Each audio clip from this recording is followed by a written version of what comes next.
जय श्री कृष्णा। आप सभी का हार्दिक स्वागत है। भक्तजनों, आज हम रसपान करेंगे श्रीमद् भगवद गीता के पंचम अध्याय का।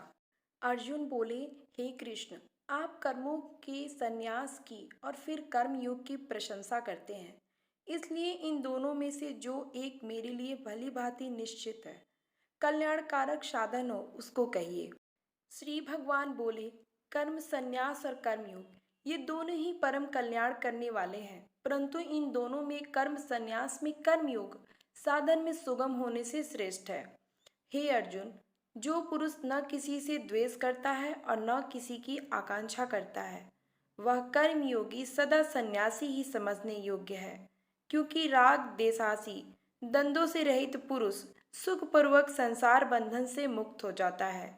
उपयुक्त संन्यास और कर्मयोग को मूर्ख लोग पृथक पृथक फल देने वाला कहते हैं, न कि पंडित जन, क्योंकि दोनों में से एक भी प्रकार से स्थित पुरुष दोनों के फल रूप परमात्मा को प्राप्त होता है।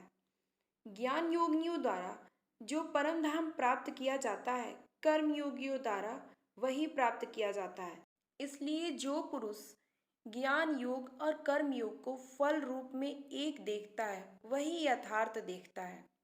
परंतु हे अर्जुन, कर्मयोग के बिना संन्यास अर्थात मन, इंद्रियां और शरीर द्वारा होने वाले संपूर्ण कर्मों में कर्तापन का त्याग प्राप्त होना कठिन है, और भगवत स्वरूप को मनन करने वाला कर्मयोगी पर ब्रह्मा परमात्मा को शीघ्र ही प्राप्त हो जाता है। जिसका मन अपने बस में है, जो जितेंद्र एवं विशुद्ध अंतकरण करने वाला है, और संपूर्ण प्राणियों का आत्मरूप परमात्मा ही जिनका आत्मा है, ऐसे कर्मयोगी कर्म करता हुआ भी लिप्त नहीं होता। तत्व को जानने वाला संख्य योगी तो देखता हुआ, सुनता हुआ, स्पर्श करता हुआ, सूंघता हुआ, भोजन करता हुआ, मगन करता हुआ, सोता हुआ, श्वास लेता हुआ, बोलता हुआ, त्यागता हुआ, ग्रहण करता हुआ तथा आंखों को खोलता और मूदता हुआ भी सब इंद्रियों अपने अपने अर्थों में बरत रही है। इस प्रकार समझकर निसंदेह ऐसा मानो कि मैं कुछ भी नहीं करता हूँ। जो पुरुष सब कर्मों को परमात्मा में अर्पण करके और आसक्ति को त्याग कर कर्म करता है, वह पुरुष जल से कमल के पत्ते की भांति पाप से लिप्त नहीं होता। कर्मयोगी ममत्व बुद्धि रहित केवल इंद्रियां, मन, बुद्धि और शरीर द्वारा भी आसक्ति को त्याग कर अंतकरण की शुद्धि के लिए कर्म करते हैं। कर्मयोगी फल का त्याग करके भगवत प्राप्ति रूपी शांति को प्राप्त होता है, और सकाम पुरुष कामना की प्रेरणा से फल में आसक्त होकर बंधता है।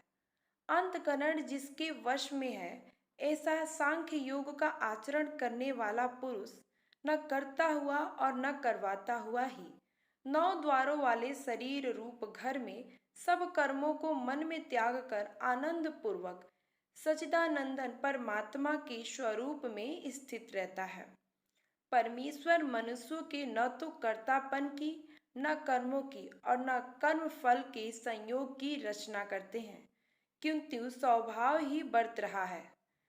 सर्वव्यापी परमेश्वर भी न किसी के पाप कर्म को और न किसी के शुभ कर्म को ग्रहण करता है, किंतु अज्ञान द्वारा ज्ञान ढका हुआ है, उसी से सब अज्ञानी मनुष्य मोहित हो रहे हैं। परंतु जिनका वह अज्ञान परमात्मा के तत्व ज्ञान द्वारा नष्ट कर दिया गया है, उनका वह ज्ञान सूर्य के सदृश उस सच्चिदानंद परमात्मा को प्रकाशित कर देता है।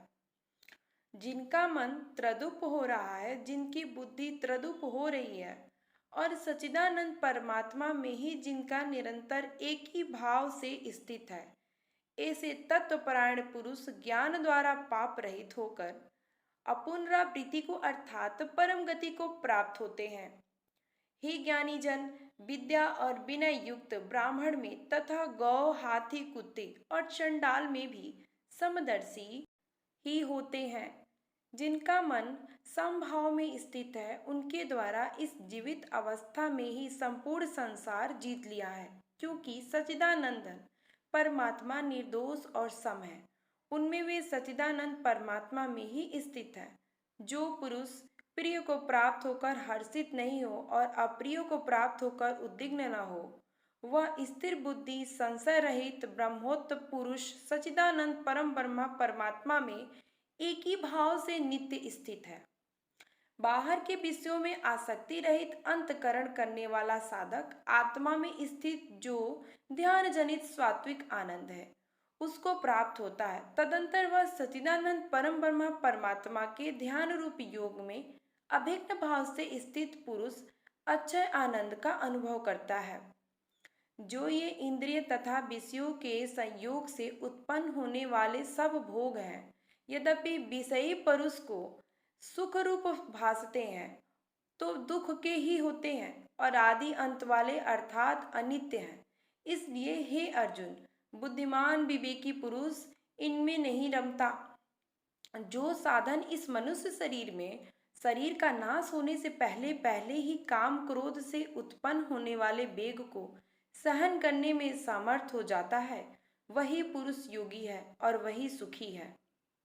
जो पुरुष अंतरात्मा में ही सुख वाला है, आत्मा में ही रमण करने वाला है तथा जो आत्मा में ही ज्ञान वाला है, वह सच्चिदानंद पर ब्रह्मा परमात्मा के साथ एक ही भाव को प्राप्त सांख्य योगी शांत ब्रह्मा को प्राप्त होता है। जिनके सब पाप नष्ट हो गए हैं, जिनके सब संशय ज्ञान द्वारा निवृत्त हो गए हैं, जो संपूर्ण प्राणियों के हित में रत है और जिनका जीता हुआ मन निश्चल भाव से परमात्मा में स्थित है, वे ब्रह्मत पुरुष शांत ब्रह्मा को प्राप्त होते हैं। काम क्रोध से रहित जीते हुए चित्त वाले पर ब्रह्मा परमात्मा का साक्षात्कार किए हुए यानी पुरुषों के लिए सब ओर से शांत पर ब्रह्मा परमात्मा ही परिपूर्ण है। बाहर के विषयों भोगों को न चिंतन करता हुआ बाहर ही निकाल कर और नेत्रों की दृष्टि को भ्रिकुटी के बीच में स्थित करके तथा नासिका में विचरने वाले प्राण और अपान वायु को सम करके जिनकी इंद्रियां, मन और बुद्धि जीती हुई हैं, ऐसे जो मोक्ष परायण मुनि परमेश्वर के स्वरूप को निरंतर मनन करने वाला, इच्छा, भय और क्रोध से रहित हो गया है, वह सदा मुक्त है। मेरा भक्त मुझको सब यज्ञ और तपों का भोगने वाला, संपूर्ण लोकों के ईश्वर का भी ईश्वर तथा संपूर्ण भूत प्राणियों के सुहृद अर्थात स्वार्थ रहित दयालु और प्रेमी ऐसे तत्व से जानकर शांति को प्राप्त होता है। श्रीमद् भगवद गीता का 5वां अध्याय समाप्त हुआ।